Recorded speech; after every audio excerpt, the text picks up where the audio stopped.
নমস্কার বন্ধুরা, আপনারা দেখছেন ভারত রেশন। আপনাদের সঙ্গে রয়েছে আমি অমিত।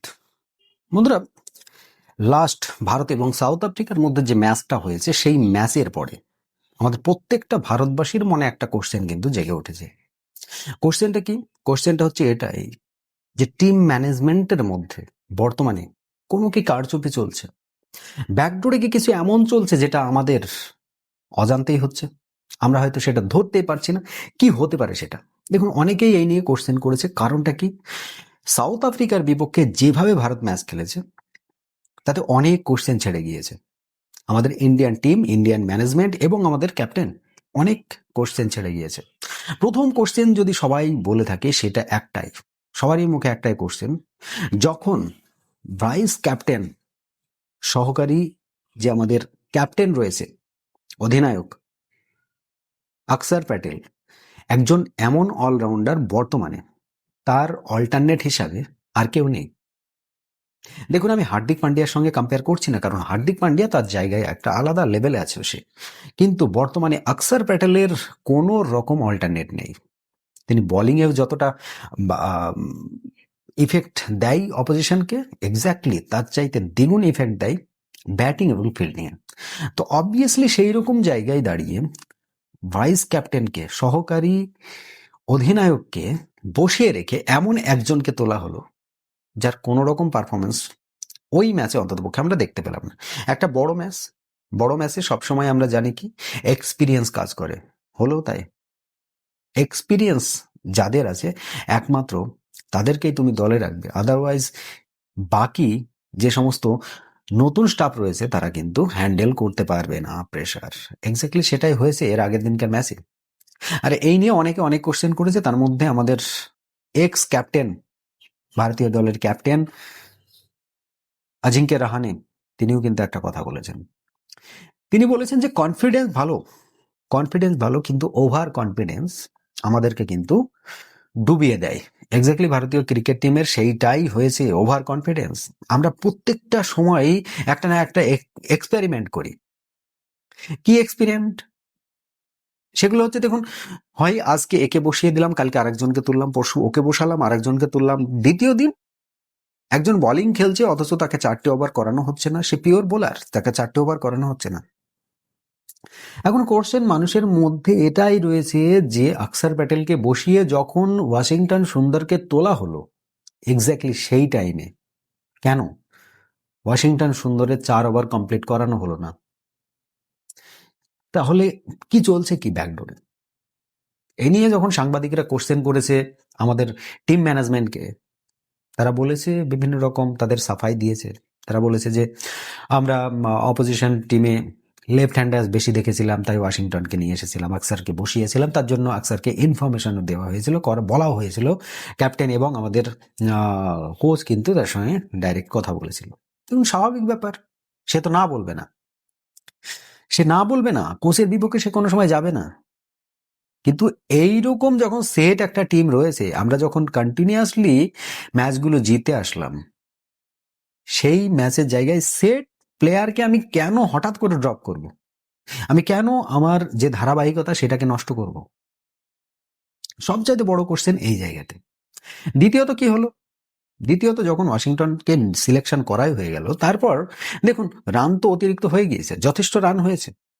আমাদের টপ অর্ডার যে বোলার রয়েছে, যারা ফাস্ট বোলার, পাওয়ার প্লেতে এত সুন্দর পারফরমেন্স করে তারা এমনভাবে ধরাশায়ী করলো, অথচ মিডল অর্ডারের কোনো বোলার তাদের কাজ দেখাতে পারলো না। না বরুণ চক্রবর্তী, না ওয়াশিংটন সুন্দর, কেউ তার, না হার্দিক পান্ডিয়া, কেউ তার পারফরমেন্স কিন্তু মিডল অর্ডারে দেখাতে পারেনি। এখন দেখুন, প্রশ্ন এই জায়গায়ও দাঁড়িয়ে যাচ্ছে কি, যে ওয়াশিংটন সুন্দর, তাকে ওপরে তোলা হলো, তাকে ব্যাটে নামানো হলো সবারই আগে, হার্দিক পান্ডিয়ার আগেও তাকে ব্যাটে নামানো হলো। তাহলে রিঙ্কু সিংকে কি করতে রাখা হয়েছে দলে? ওই 3টে বল খেলে 10টা রান করবে, সেই জন্যই কি রাখা হয়েছে রিঙ্কু সিংকে? নাকি তার আর কোনো অপশন নেই রিঙ্কু সিংয়ের? দেখুন, আমাদের হিসাব মতো রিঙ্কু সিংকে এর আগের ম্যাচে আগে তুলে নিয়ে আসার দরকার ছিল। যখন এইরকম সিচুয়েশন চলে আসবে, হয় হার্দিক পান্ডিয়া, না হলে রিঙ্কু সিং। যখন আকসার প্যাটেল নেই, ওয়াশিংটন সুন্দর আকসার প্যাটেলের কোনো দিনই জায়গা নিতে পারবে না যতদিন আকসার টিমে থাকবে। আকসার যদি না থাকে, সেই জায়গায় দাঁড়িয়ে রিঙ্কু সিং তো একটা ব্যাটার, তাকে ওপরে কেন তোলা হচ্ছে না, তাকে 8 নম্বরে কেন নামানো হচ্ছে, কি কারণে? তাকে তো ওপরে তুলে নামানো হচ্ছে, খেলানো উচিত না। 8 নম্বরে নামিয়ে সে কি করবে? ম্যাচ উইনিং পারি, সেখানে 3টে বল বাকি থাকবে, 10টা রান, তো সেরকম খেলবে। তাহলে তাকে অ্যাজ এ ব্যাটার হিসেবে নেওয়ার কি দরকার রয়েছে? এইখানে হচ্ছে প্রবলেম।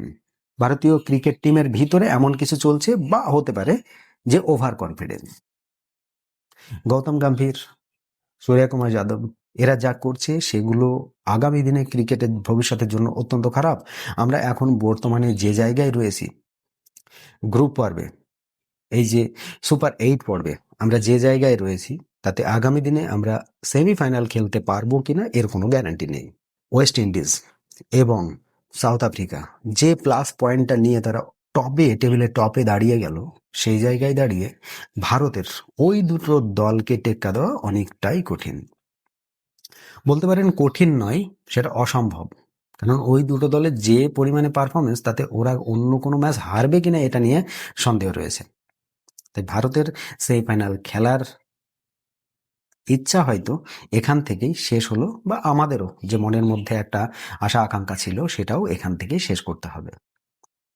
বন্ধুরা দেখুন, ছোট্ট একটা কোশ্চেন আপনাদেরকে করব, সিম্পল কোশ্চেনটা, আর কিছুই নয়।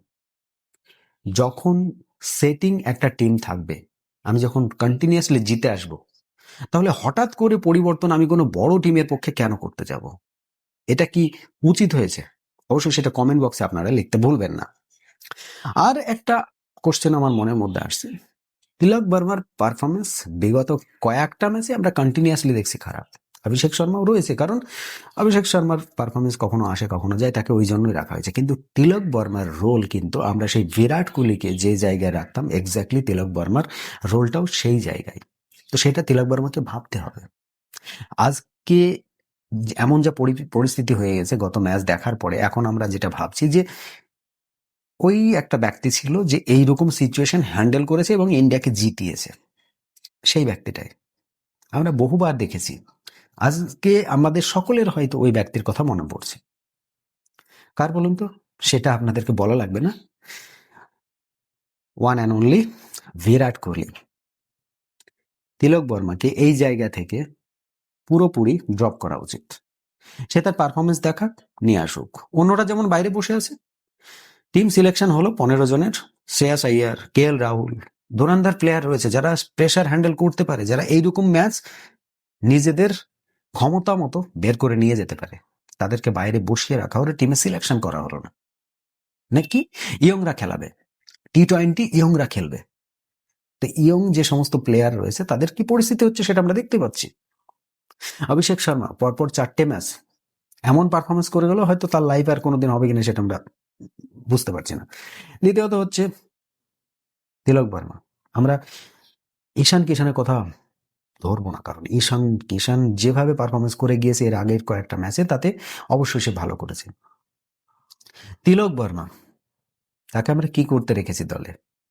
তার পজিশনটা কোনটা, তার জব রোলটা কি, সেটাও তো দেখতে হবে। কিন্তু সেই জব রোল সে ভুলে গিয়েছে, বাইরে বসে আছে। সঞ্জু স্যামসন বসে আছে, ভাই সরিয়ে দাও, সঞ্জুকে মিডল অর্ডারে দাও। এর আগেও আমরা দেখেছি বহুবার সঞ্জু স্যামসন মিডল অর্ডারে খুব ভালো পারফরমেন্স করে। এর আগের ম্যাচটা যদি অক্ষর প্যাটেল থাকতো, তাহলে তিলক বর্মা ফ্লপ হলেও আমরা কিন্তু অক্ষরকে তুলতে পারতাম। সূর্যকুমারের সঙ্গে অক্ষর যথেষ্ট ভালো এর আগে পারফরমেন্স করেছে, আমরা দেখেছি এইরকম ক্রুশিয়াল মুমেন্টে অক্ষর প্যাটেল যথেষ্ট ভালো পারফরমেন্স করেছে, ইন্ডিয়াকে ম্যাচের ঠিক উইনিং এর দোরগোড়ায় পৌঁছে দিয়েছে। আমরা দেখেছি সে বোলিংয়েও মিডল অর্ডারে যখন মিডল ওভারে যখন সে বল করতে আসে, তখন সে কিন্তু বোলিংয়েও পারফরমেন্স ভালো করে এবং ব্যাটিংয়ে তো অবভিয়াসলি। তাই তার অল্টারনেট ইন্ডিয়ান টিমে বর্তমানে নেই। আপনারা যাকেই বলুন না কেন, অক্ষর প্যাটেলের অল্টারনেট নেই। ইভেন সে হচ্ছে একজন ভাইস ক্যাপ্টেন। অবশ্যই তাকে টিমে এনি টাইম এনিহোয়ার তাকে রাখতেই হবে, যে কোনো সময়ের জন্য। আপনি অন্য কাউকে এদিক ওদিক করাতেই পারেন, কিন্তু অক্ষর প্যাটেল এমন একটা অলরাউন্ডার বর্তমান T20 টিমে হয়েছে, যাকে আমরা ড্রপ কোনোভাবেই করতে পারি না এই ধরনের বড় টিমের বিপক্ষে। আপনাদেরকে যে কোশ্চেনটা করে গেলাম, ভারতের যে সিলেকশন হয়েছে গত ম্যাচে, সেটাকে আপনি মেনে নিতে পারছেন? যদি মেনে নিতে পারেন অবশ্যই সেটা কমেন্ট করে জানাবেন, আর না পারলেও আপনার সাজেশন কি সেটাও কমেন্ট করে অবশ্যই জানিয়ে দেবেন। তো বন্ধুরা, আজকের মতো এই প্রতিবেদন এখানে সমাপ্ত করব। যদি আপনাদের প্রতিবেদনটি ভালো লেগে থাকে অবশ্যই একটা লাইক করবেন, শেয়ার করে বন্ধু মহলে সকলের কাছে পৌঁছে দেবেন। সকলে ভালো থাকবেন, সুস্থ থাকবেন। ধন্যবাদ।